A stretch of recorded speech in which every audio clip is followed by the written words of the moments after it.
A'udzu billahi samil alim minasyaitonir rajim. Bismillahirrahmanirrahim. Alhamdulillahi rabbil alamin, bari'ul khalaiqi ajma'in. Tsummas salatu wassalamu ala asyrafil anbiya wal mursalin, habibina wa habibi ilahil alamin, Abi Qasimil Mustafa Muhammad wa alihil athhar wa ashabihil akhyar wa man tabi'ahudahum bi ihsanin ila qiyami yaumil mahsyar. Aqulu lakum ayyuhal ikhwah jami'an, assalamualaikum warahmatullahi wabarakatuh. Bapak-bapak, ibu-ibu, saudara-saudaraku sekalian yang dirahmati Allah Subhanahu wa taala, bertemu kembali kita pada majelis taklim di PT. Untuk kesekian kalinya saya diamanahkan untuk menyampaikan sesuatu yang berhubungan dengan agama.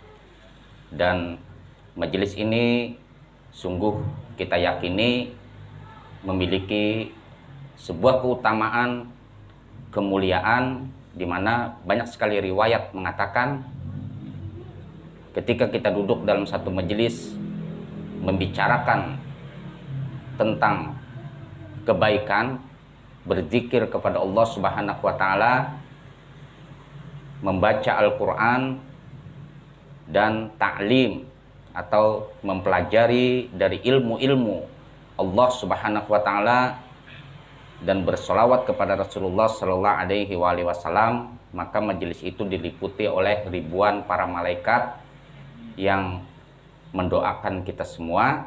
Dan setiap waktu yang kita berada dalam majelis tersebut memiliki sebuah keutamaan yang tak terhitung.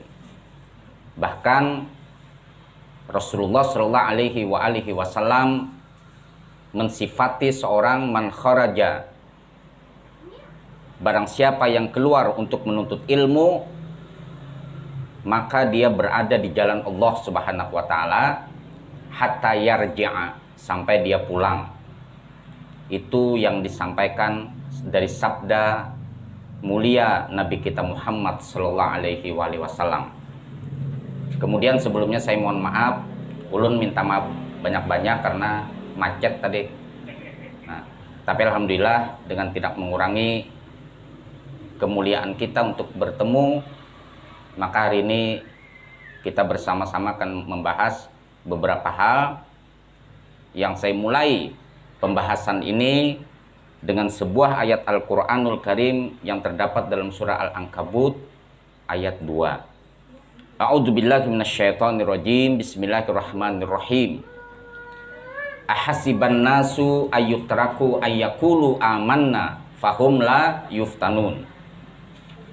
Apakah manusia itu mengira, ujar Allah Subhanahu wa taala, bahwa mereka akan dibiarkan begitu saja mengatakan kami beriman, amanna, fahum la yuftanun, sedangkan mereka belum diuji.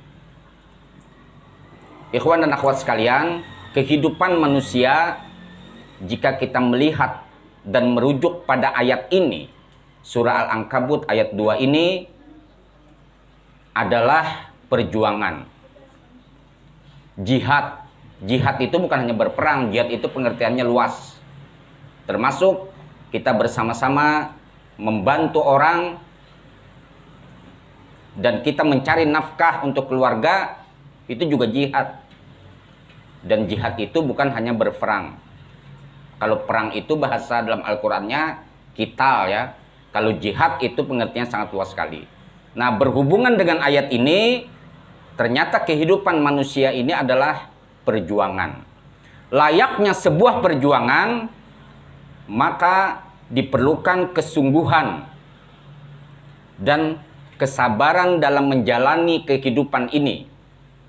Karena ketika seseorang memahami bahwa kehidupan ini adalah sebuah perjuangan, maka dia akan menetapkan dirinya untuk mencari tahu bagaimana teknik-teknik atau jalan-jalan untuk menuju sebuah tujuan perjuangan tersebut.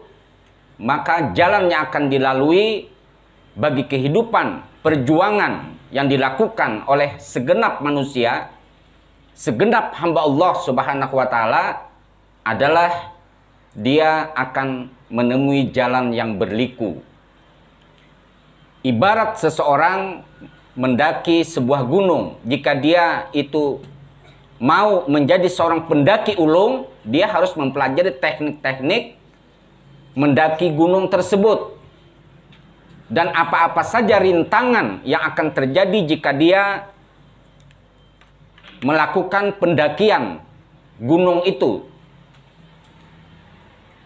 Bagaimana teknik agar dia tidak terjatuh sampai menuju satu tujuan gunung itu. Misalnya gunungnya tingginya itu 550 meter.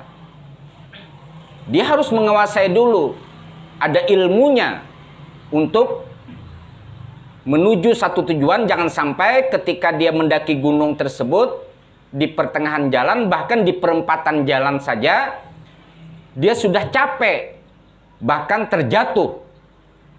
Maka itulah seluruhnya itu memerlukan pengetahuan atau ilmu. Sehingga orang yang menuntut ilmu di dalam Al-Quran itu diangkat derajatnya. Yarfa'illahu alladhina amanu minkum wa utul ilma darajat walladhina utul ilma darajat. Allah akan mengangkat derajat orang-orang yang beriman dan orang-orang yang menuntut ilmu di antara mereka itu beberapa derajat. Mendaki gunung saja itu harus ada ilmunya. Tingginya misalnya 550 meter. Jalan dan tujuannya orang yang berhasil dengan melakukan sebuah pendakian gunung itu adalah sampai ke puncak gunungnya. Itu mendaki gunung. Harus ada ilmu. Begitu juga bisnis. Begitu juga perdagangan. Itu memiliki ilmu, ada sebuah manajemen. Bagaimana teknik-teknik agar bisa mengatur keuangan, agar mendapatkan profit, agar mendapatkan sebuah keuntungan dari perdagangannya tersebut atau bisnisnya tersebut. Itu ada tekniknya, ada ilmunya. Sehingga semua yang dilakukan oleh manusia, semua yang kita lakukan di dunia ini, itu ada teknik, ada ilmunya. Begitu juga seperti yang ulun katakan tadi, mendaki gunung. Nah, bagaimana mungkin manusia ketika menuju sebuah tujuan kehambaan hakikinya, apa tujuan? Sehingga Allah Subhanahu wa taala mengatakan, jangan manusia itu mengira begitu saja bahwa mereka mengatakan amanna, kami beriman. Kami ini orang yang beriman kepada Allah Subhanahu wa taala. Fahum la yuftanun, sedangkan mereka belum diuji. Nah, keberimanan kita mengaku diri kita beriman kepada Allah Subhanahu wa taala, pasti memerlukan sebuah ujian. Dan untuk mengenal Allah Subhanahu wa taala, dan tujuannya adalah apa? Tujuan manusia, hakikat dari perjalanan seluruh kehidupan manusia itu menuju Sang Maha Kekasih. Bertemu Sang Maha Kekasih, liqa'illah, bertemu Allah Subhanahu wa taala. Nah, keselamatan atau keterjatuhan manusia dalam menuju kehidupan ini, sampaikah dia menuju jalan kehidupan ini sampai bertemu Allah Subhanahu wa taala, atau malah dia dalam perempatan jalan jatuh, atau dia tidak berhasil melakukan sebuah perjalanan menuju Allah Subhanahu wa taala? Sesungguhnya semua makhluk Allah Subhanahu wa taala itu dia akan bertemu Allah Subhanahu wa taala. Makanya innalillahi wa inna ilaihi raji'un. Sesungguhnya kita ini milik Allah dan kita semuanya akan kembali kepada Allah. Semua kita ini, apakah dia kafir, apakah dia beriman, mukmin, apakah dia zalim, apakah dia fasik, apakah dia munafik, apakah dia orang jahat, apakah dia orang baik, Semuanya akan bertemu Allah. Tetapi dalam keadaan bagaimanakah kita itu bertemu Allah Subhanahu wa ta'ala? Disitulah diperlukan ilmu. Nah, orang untuk menguasai sebuah perdagangan, orang untuk menguasai sesuatu hal, itu memerlukan sebuah penelitian yang sangat luar biasa. Ada seorang profesor, dia diberi gelar seorang profesor karena meneliti seekor binatang atau jenis binatang yang bernama katak atau kodok ya. Sehingga dia berhasil meneliti binatang yang bernama katak tersebut, dia diberi gelar profesor. Nah, perjalanan kehidupan itu tidak ada sekolahnya. Di pertengahan Perang Dunia Kedua dulu ya, pertengahan Perang Dunia Kedua sekitar tahun 1942, itu ada seorang profesor doktor dari Belanda yang bernama Exprens. Dia ahli fisika. Bahkan ketika itu seluruh dunia jika ingin mempelajari dan merujuk rumus-rumus atau teori-teori fisika, orang akan merujuk kepada sang profesor bernama Exprens ini. Dia sangat berilmu dan dia adalah profesor doktor. Dia memiliki satu orang anak laki-laki yang idiot, tidak pernah naik kelas. Nah, sang profesor ini dihormati orang di seluruh dunia pada masanya. Tetapi kematiannya sangat tragis, sangat memilukan. Bagaimana cara kematian yang terjadi atas diri sang profesor ini? Pada waktu itu dia menembakkan pistolnya ke kepalanya. Sebelum pistol tersebut ditembakkan di kepalanya, dia tembakkan dulu terhadap istrinya dan anaknya. Maka sang profesor doktor yang ahli ilmu fisika ini mati dalam keadaan tragis. Inya mati, bininya mati, anaknya mati. Padahal secara harta kekayaan sangat luar biasa dia. Secara popularitas, keterkenalan di dunia sangat luar biasa. Orang-orang sangat menghormatinya. Mengapa terjadi seperti itu? Sang profesor malu. Dia kan orang cerdas, ya kan? Dia orang pintar, memiliki anak idiot. Nah, sang profesor ini boleh berilmu tapi kering secara spiritualitas. Dia tidak mengenal dirinya, siapa dirinya, bahwa dirinya itu adalah milik Allah Subhanahu wa ta'ala. Dan apapun yang diberikan Allah Subhanahu wa ta'ala kepada kita, seharusnya semua itu kita syukuri. Dia sangat mengandalkan kepintarannya, tetapi dia jatuh dalam kehidupannya, di mana dia menghancurkan dirinya dan membunuh dirinya dan seluruh keluarganya. Inilah contoh manusia yang tidak berhasil dalam kehidupan. Kehidupan ini, belajar ilmu kehidupan ini tidak ada belajar di sekolah. Biar orang 20 tahun nggak belajar di pondok pesantren. Ketika dia dihadapkan dengan sebuah kehidupan yang nyata di masyarakat, bisa saja dia itu gagal. Ilmu kehidupan ini kita memungsikan spiritualitas kita, memungsikan hati kita, batin kita, untuk mengingat bahwa sesungguhnya diri kita ini adalah milik Allah.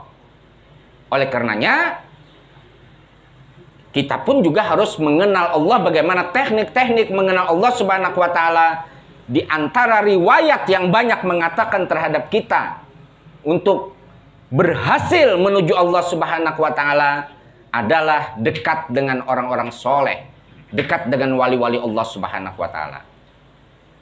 Bapak-bapak, ibu-ibu, saudara-saudara sekalian yang dirahmati Allah Subhanahu wa ta'ala, jadi kehidupan ini adalah perjuangan. Kehidupan ini adalah tantangan. Kehidupan ini adalah sebuah medan perjuangan yang sangat berat, yang harus memiliki pribadi-pribadi yang tangguh untuk menaklukkan kehidupan dan mengerti tentang sebuah tujuan utama dari kehidupan, dijadikannya manusia, diciptakannya manusia untuk beribadah, menyembah Allah Subhanahu wa taala. Jadi Allah Subhanahu wa taala mengatakan bahwa Allah tidak menerima hanya sebuah pengakuan, amanna, kami beriman, tetapi mereka belum diuji. Ujian dalam kehidupan itu adalah keniscayaan. Ujian dalam kehidupan itu adalah sesuatu hal yang pasti terjadi di dalam seluruh liku-liku kehidupan manusia itu sendiri. Dia mau beragama atau tidak beragama, dia akan menerima atau mendapatkan sebuah ujian kehidupan itu. Pertanyaannya adalah, ujian itu untuk apa diberikan terhadap manusia? Allah Subhanahu wa taala mengatakan di dalam Al-Qur'anul Karim, kan ada yang bertanya, mengapa hidup kita ini diuji? Mengapa hidup kita ini bukan hanya sebuah kebaikan yang kita dapatkan, tetapi sesuatu yang buruk juga terjadi di dalam kehidupan keseharian kita. Ada yang baik, ada yang buruk. Ujian yang diberikan kepada manusia tersebut untuk mengetahui sejauh mana kebenaran klaim, sejauh mana kebenaran ucapannya bahwa dia itu bertuhan, bahwa dia itu beriman kepada Allah Subhanahu wa taala. Apakah benar pengakuan kita beriman kepada Allah, atau kita justru dicap oleh Allah Subhanahu wa taala sebagai orang pendusta? Allah Subhanahu wa taala mengatakan, lanjutan ayat dari surah Al-Ankabut ayat 3-nya, walaqad fatanna alladziina min qablihim fala ya'lamannallahu alladziina shadaqu wa la ya'manal kadzibin. Kita diuji, dan sungguh kami telah menguji orang-orang sebelum mereka. Sebelum kita pun orang-orang itu diuji. Ya kan? Makanya hari ini sangat ramai sekali pembicaraan tentang Israel dan Palestina. Ya, kalau Israel, Zionis Israel itu mengklaim, mengaku dirinya itu adalah sebuah ras atau bangsa yang sangat terhormat, bangsa yang sangat diutamakan oleh Allah Subhanahu wa taala. Sampai dia mempergunakan kitab suci, ya kalau untuk menjajah rakyat Palestina, bahwa dia mengklaim dirinya bahwa diri mereka itu, tanah Palestina itu dijanjikan kepada umat Yahudi. Padahal kalau ketika kita berbicara tentang bangsa Bani Israel itu di dalam kitab-kitab samawi, baik di dalam kitab Taurat, Injil, Jabur, Al-Quran, itu dikatakan adalah bangsa yang sangat bebal, bangsa yang sangat kurang ajar, kalau bahasa kasarnya gitu, nah, bahasanya sangat kurang ajar. Bahkan Bani Israel terkenal banyak membunuh para nabi. Wa yaqtulunan nabiyyina bighairil haq. Mereka membunuh para nabi dengan tanpa alasan yang benar. Jadi Bani Israel itu, ini sedikit lah supaya kita kada ketinggalan berita gitu, nah. Ya, kalau Bani Israel itu paling banyak diutusnya nabi itu di Bani Israel. Nah, Allah Subhanahu wa taala menjadikan Nabi Ibrahim alaihi salatu wassalam didaulat oleh Allah sebagai imam bagi seluruh manusia. Inni ja'iluka linnasi imama. Sesungguhnya aku, kata Allah, menjadikan kamu wahai Ibrahim sebagai imam bagi seluruh manusia. Nah, Nabi Ibrahim ini memiliki 2 anak. Ya, kalau anak beliau dari istri beliau yang bernama Siti Hajar itu adalah Ismail. Nabi Ismail. Dua-duanya menjadi nabi. Anak beliau dari istri beliau Siti Sarah itu namanya Ishak, Nabi Ishak. Dua-duanya beliau ini menjadi nabi. Nah, Nabi Ibrahim ini dulu berada di Babilonia. Babilonia itu sekarang adalah Irak. Irak itu dulu sebelum menjadi nama Irak, namanya Babilonia. Nah, karena di Babilonia atau di Irak pada waktu itu ada seorang raja yang sangat kejam, sangat zalim yang bernama Namrud, maka Nabi Ibrahim alaihissalam beliau hijrah ke Mekah. Ya kan? Ke Mekah. Sekarang Saudi ya. Nah, di Mekah itu singkat cerita beliau memerintahkan kepada anak beliau Ishak, dikarenakan di Babilonia ketika itu terjadi kekejaman seorang raja yang bernama Namrud, beliau memerintahkan kepada anak beliau Nabi Ishak alaihissalam untuk berangkat ke Kanaan yang sekarang adalah daerah Palestina untuk mengajarkan tauhid di sana. Ternyata sambutan orang Palestina atau orang Kanaan ini sebelum ada Yahudi ya. Orang Kanaan pada waktu itu sangat bagus terhadap Nabi Ishak. Ketika Nabi Ishak meninggal dunia, maka Nabi Ishak ini memiliki anak namanya Yakub, Nabi Yakub alaihissalam. Nabi Yakub pada waktu itu berada di Babilonia, di Irak. Kemudian Nabi Yakub hijrah ke tanah Kanaan atau Palestina sekarang ini untuk mengajarkan tauhid, dan Nabi Yakub itu memiliki 12 anak, di antaranya Nabi Yusuf alaihissalam, dan di antaranya 11 orang saudaranya tersebut, 10 orang saudaranya tersebut yang membuang Nabi Yusuf ke sebuah sumur sampai ditemukan oleh seorang pedagang. Nah, ada nama anak Nabi Yakub itu namanya Yahuda. Inilah yang pertama kali membawa sebuah misi Zionis, misi agama Yahudi.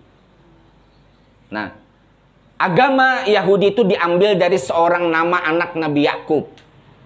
Ketika Nabi Yusuf menjadi seorang raja, menjadi seorang menteri yang dipercaya di Mesir, maka Nabi Yusuf memanggil saudara-saudaranya, ayah beliau Nabi Yakub ke Mesir. Sehingga Bani Israel ini hidup di Mesir sejahtera selama beratus-ratus tahun.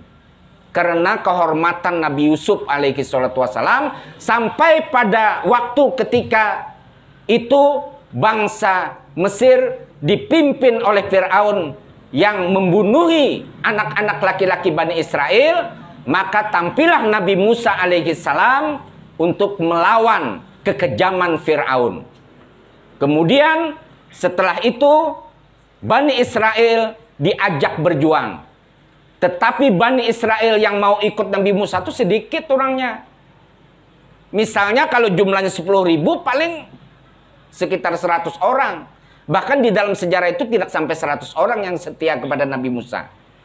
Bahkan yang setia kepada Nabi Musa itu hanya 12 orang. Yang mau untuk berjuang melawan Fir'aun. Yang lainnya berkata terhadap Nabi Musa alaihi salam, wahai Musa, sami'na wa asaina. Kami mendengar, tapi kami kadang mau taat. Silahkan engkau berperang, wahai Musa, kepada Fir'aun dengan Tuhanmu. Jika kamu kalah, kami tidak akan celaka. Tetapi jika kamu menang, kami mengakui benar engkau sebagai seorang nabi. Itu sifat orang Bani Israel. Bani Israel ini banyak sekali bukan hanya dalam Al-Quran, dalam Zabur, kitab Taurat, Injil, itu diceritakan bahwa mereka ini setelah ada nabi, membangkang, dibunuh nabi. setelah lama jeda waktunya tidak diturunkan Nabi, mereka berdoa kepada Allah, ya Allah, kapan diturunkan Nabi? Setelah diturunkan di hadapan mereka Nabi, mereka justru membunuh Nabi SAW. Dan perihal kasus yang sangat besar yang terjadi kepada Nabi Isa alaihissalam, di mana Bani Israel yang memburu, yang mengejar Nabi Isa, yang ingin membunuh Nabi Isa alaihissalam, tetapi Allah Subhanahu wa taala mengangkat Nabi Isa tersebut, sehingga Bani Israel yang membunuh murid-murid Nabi Isa yang terbaik, yang 12 orang itu. Nah, ini adalah Bani Israel.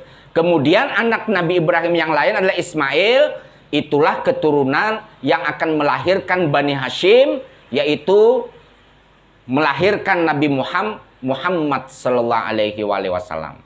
Kita kembali kepada laptop. Ya lah. Ini hanya anu saja ya, minum dulu tomat. Nah, jadi ujian kehidupan itu dari manusia pertama Nabi Adam itu sudah terjadi. Jangan berharap menjadi manusia kalau tidak mau untuk diuji.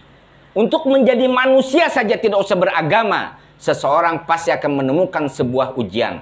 Untuk apa itu? Agar melihat di antara kita ini siapa yang benar keimanannya, siapa yang pendusta. Itu adalah tujuan Allah Subhanahu wa taala. Bapak-bapak, ibu-ibu, saudara-saudaraku sekalian yang dirahmati Allah Subhanahu wa taala. Kalau kita melihat kehidupan kita ini, kehidupan manusia ini, itu pasti kita akan menemukan 3 hal. Insya Allah ini apa? Ini sudah Isa belum nih? Belum. Masih lawas lah. Ya. Kita akan menemukan 3 hal. Kita akan berhadapan dengan 3 tipe manusia. Yang pertama, kita akan berhadapan dengan manusia yang menyukai kita atau mencintai kita. Ya lah. Yang kedua, kita akan berhadapan dengan manusia yang tidak suka kepada kita, yang membenci kita. Yang ketiga, kita akan berhadapan dengan orang atau manusia yang berpura-pura mencintai kita. Di dalam Al-Quran disebut mudabdabin atau orang munafik. Dia mencintai kita atau menyukai kita itu hanya berpura-pura. Nah, kalau kita lihat dari sini, ada orang yang mencintai kita, ada orang yang membenci kita, ada orang yang berpura-pura membenci kita. Kalau kita lihat dari sini, maka 3/4 dari kehidupan kita ini banyak yang memusuhi kita. Karena antara orang yang membenci kita dan berpura-pura membenci kita itu satu golongan. Ya lah? Orang yang membenci kita dan berpura-pura mencintai kita itu satu golongan, namanya saja pura-pura. Jadi apa? Orang yang mencintai kita di dalam hidup ini, orang yang menyukai kita dalam hidup kita ini sedikit. Bahkan Al-Quran mengatakan, wabil haqqi aktsaruhum karihun, kepada kebenaran. Sedikit sekali orang-orang yang kepada kebenaran, banyak sekali orang-orang yang membenci kebenaran tersebut. Nabi Nuh itu berdakwah hampir 1000 tahun, 980 tahun. Jadi umur Nabi dulu lah itu panjang-panjang. 980 tahun berdakwah. Hanya mendapat umat 80 orang. Ada yang mengatakan 40 orang. Nah kayak apa pian loh? Beribu-ribu tahun itu berdakwah hanya mendapatkan umat 80 ikung. Ada yang mengatakan 40 ikung.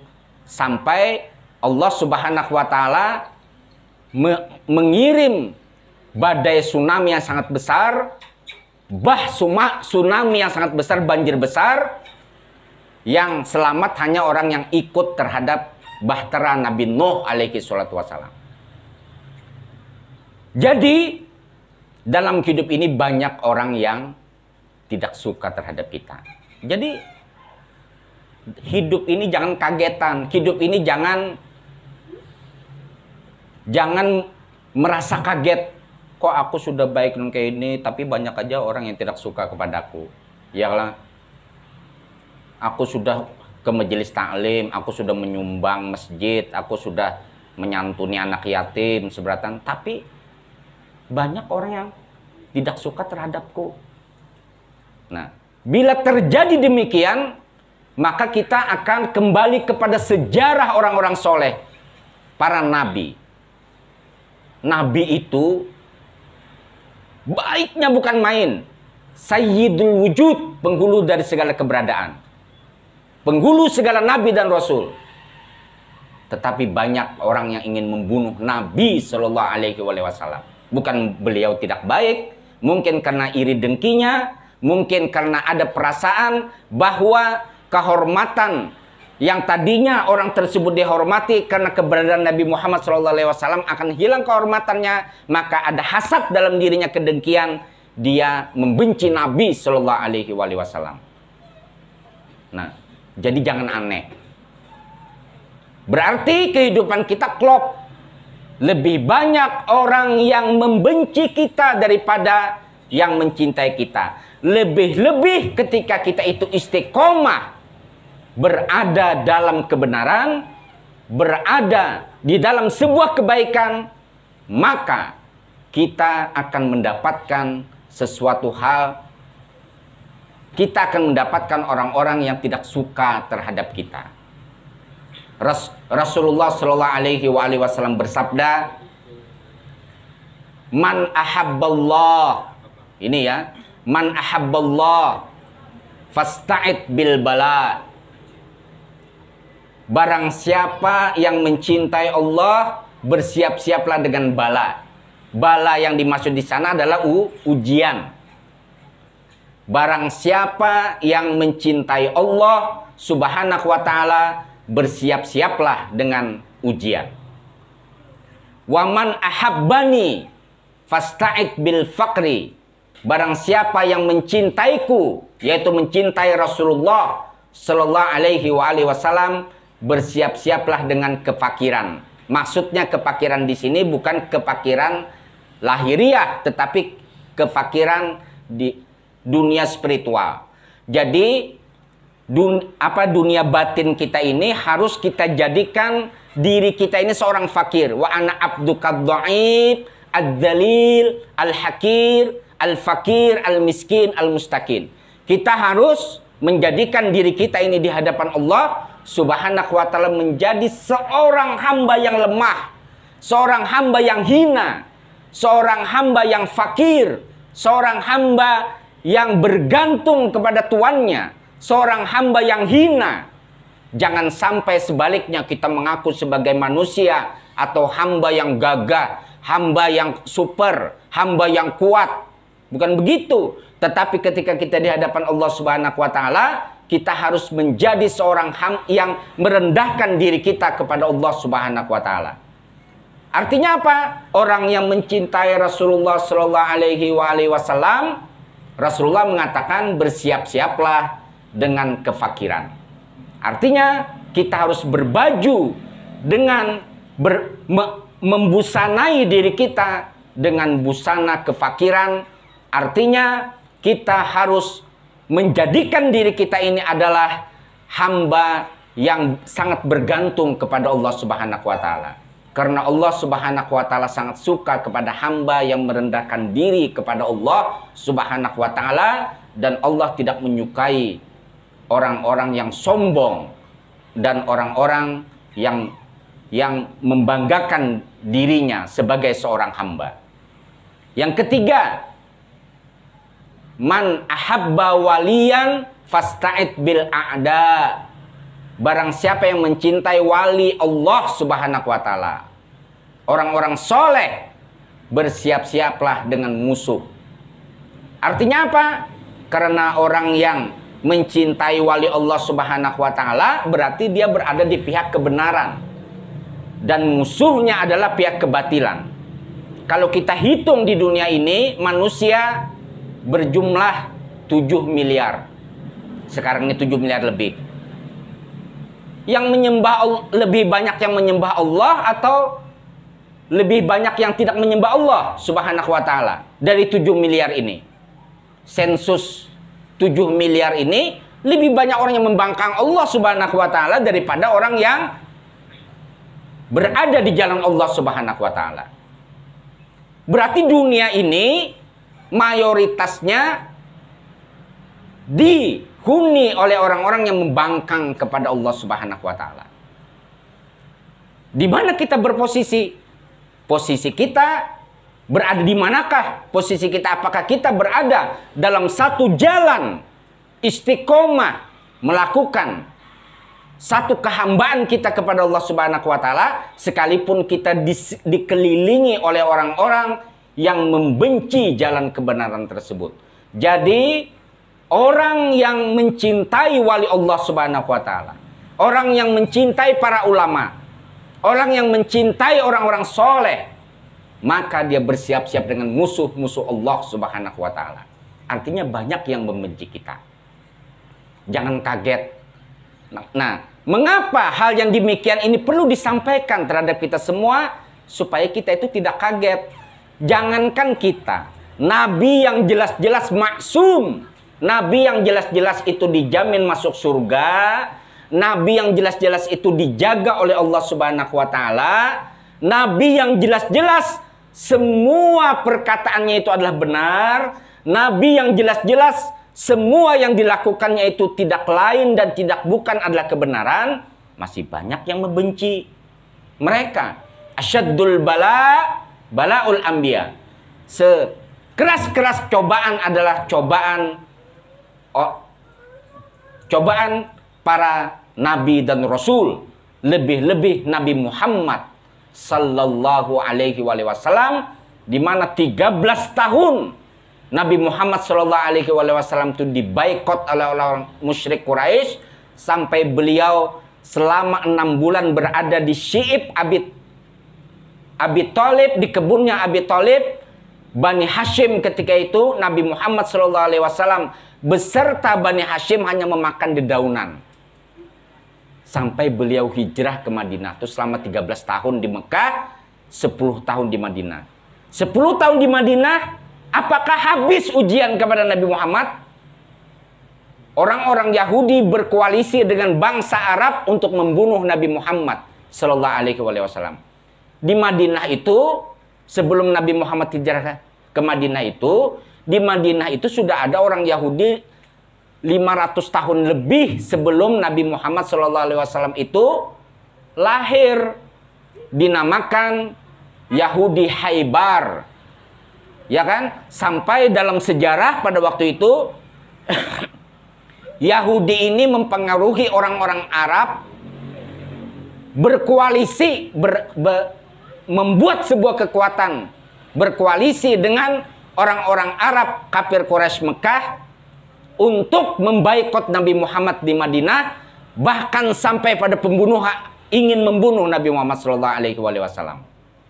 Bahkan sejarahnya Nabi Muhammad itu pernah diracun oleh Yahudi, ya kan? Nah, sampai di Madinah, sampai Rasulullah SAW meninggal dunia, maka Rasulullah SAW tidak luput dari sebuah ujian dari Allah Subhanahu wa taala. Inilah keberhasilan Nabi Muhammad SAW dalam menjalankan misi, menjalankan perjalanan, sehingga Allah Subhanahu wa taala mengatakan kepada Nabi Muhammad apa? Ayuhal insan, innaka kadihun ila rabbika kadahan famulaki. Wahai insan, insan yang dimaksud ini adalah Nabi Muhammad. Insan di sini Nabi Muhammad itu disebut dengan insan al-kamil, manusia paripurna. Al-insan, insan Rabbani, insan ilahi, manusia Tuhan. Manusia yang menjelmakan sifat-sifat Tuhan dalam kehidupan. Itu Nabi Muhammad SAW.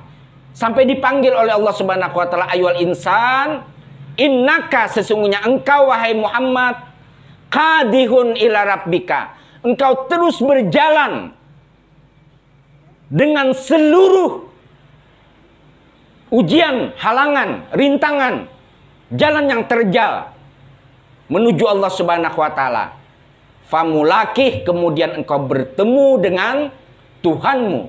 Sehingga Allah memanggil Nabi Muhammad, ya ayatuhan nafsul mutmainnah, irji'i ila rabbiki radiyatan mardiyah, fadakhuli fi ibadi wadakhuli jannati. Wahai hamba yang mutmainnah, yang tenang, kembalilah kepada Tuhanmu dengan ridho dan diridhoi. Masuklah ke dalam golongan hambaku, masuklah ke dalam surgaku. Jika ingin menjadi hamba yang mutmainnah, memiliki jiwa yang tenang, jadilah kita seorang hamba. Sehingga makam kehambaan ini di sisi Allah Subhanahu wa taala adalah makam yang tinggi yang dicapai oleh Rasulullah Shallallahu alaihi wasallam. Kesimpulannya adalah kehidupan ini penuh berliku. Kita tidak mungkin menemukan sebuah kehidupan yang hanya lurus saja untuk menjalani sebuah kehidupan itu. Makanya orang-orang sufi itu menyebut untuk menjalani dalam kehidupan kita ini ada syariat, ada thariqat, ada ma'rifat, ada hakikat. Syariat dan thariqah itu artinya sama jalan. Ya kan? Syariat dalam bahasa Arabnya itu adalah jalan. Thariq juga jalan. Bedanya apa? Syariat itu adalah jalan raya, jalan besar. Yang di situ berisikan tentang ajaran hukum-hukum Allah Subhanahu wa taala secara besar. Sedangkan thariqat itu jalan kecil gang. Nah, makanya seseorang yang berthariqat ini ya, itu pasti melalui syariat. Seseorang yang akan menuju jalan kecil di tanah Arab dulu, orang menemukan sumur itu adalah di gang-gang kecil. Itu kan kalau syariat itu jalan besar, jalan raya. Misalnya jalan Ayani ada jalan kebun bunga, itu jalan kecil. Kebun bunga itu. Kalau jalan Ahmad Yani itu jalan raya. Nah, syariat itu jalan raya. Thariqat itu adalah jalan kecil atau gang. Jadi orang yang bersyariat, orang yang berthariqat pasti terlebih dahulu dia melewati jalan raya. Baru dia berbelok ke thariq atau ke jalan kecil. Nah, hidup itu begitu. Kita harus menguasai teknik. Bagaimana ketika ulun mencontohkan tadi, seperti pendaki gunung. Pendaki gunung tingginya 550 meter. Dia harus memperhitungkan halangan-halangan apa saja yang akan dihadapinya dalam mendaki gunung tersebut. Teknik-teknik yang bagaimana saja. Bagaimana langkah kakinya harus menaiki gunung tersebut. Bagaimana caranya melangkahkan kaki untuk menaiki gunung tersebut. Dan bagaimana dia menetapkan keyakinannya agar dia sampai ke puncak gunung yang tingginya 550 meter itu tanpa di pertengahan jalan dia terjatuh. Atau bahkan hanya 10 meter aja manggah dah. Ya lah. Manggah dah. Hanya 10 meter manggah dah. Sehingga dia tidak melanjutkan perjalanannya. Begitu juga hidup. Kita jangan lelah. Jangan lelah. Karena tangisan seseorang kepada Allah Subhanahu wa taala merintih dengan munajatnya itu disukai Allah Subhanahu wa taala. Ud'uni fastajib lakum. Berdoalah kepadaku, kata Allah Subhanahu wa taala, niscaya aku akan mengijabah doaku. Sekali lagi saya katakan, kehidupan ini berliku. Jangan berharap ketika kita itu mau hidup dalam kehidupan ini menemukan jalan yang lurus-lurus saja. Kita akan menemukan jalan berliku. Tetapi sebesar apapun rintangan kehidupan yang kita lalui, hal itu mengharuskan kita untuk menjalaninya. Karena kita memang kehidupan kita adalah bukan pilihan kita. Karena yang berhadir di sini seberatana, adakah yang pernah memilih kita ini hidup? Waktu di dalam parut mama kita aja kita ada yang tahunya ya lah. Waktu dalam rahim ibu. Nah, jadi hidup ini adalah bukan pilihan kita. Tidak ada seseorang yang memilih dirinya hidup. Tidak ada seorang Busyairi. Nama saya Busyairi Ali ini pernah berencana hidup itu nggak ada. Ya kan? Dan saya tidak pernah merencanakan untuk bisa bertatap muka, menyampaikan ceramah di hadapan Bapak Ibu sekalian di PT ini. Belum ada. Saya ingat-ingat dari saya lahir, apalagi saya lahir, nggak ingat saya lahir itu, bagaimana saya lahirnya itu. Yaitu, tidak ada perencanaan dari saya. Wa makaru wa makarallah, innallah khairul makirin. Mereka membuat rencana, Allah juga membuat rencana. Sesungguhnya sebaik-baik rencana adalah rencana Allah Subhanahu wa Ta'ala. Jadi seberatan ini kita pikirkan aja, kereda yang merencanakan segala sesuatu kita tuh. Nah, bahkan banyak rencana-rencana kita justru tidak terlaksana. Tetapi kalau kita berpikir dengan jernih dan jelas, kita pikirkan, bertafakur kita, apa yang kita miliki semua pada kehidupan kita sampai hari ini, banyak sesuatu yang tidak kita rencanakan, tetapi kita miliki dan kita dapati sampai pada hari ini. Justru yang kita rencanakan banyak yang upau ya lah, yang gagal. Upau itu bahasa Prancis lah. Ya karena sudah Isya, mudah-mudahan apa yang ulun sampaikan bermanfaat bagi Bapak Ibu sekalian. Mohon maaf atas segala hal-hal yang kurang berkenan. Al-afu minkum. Assalamualaikum warahmatullahi wabarakatuh.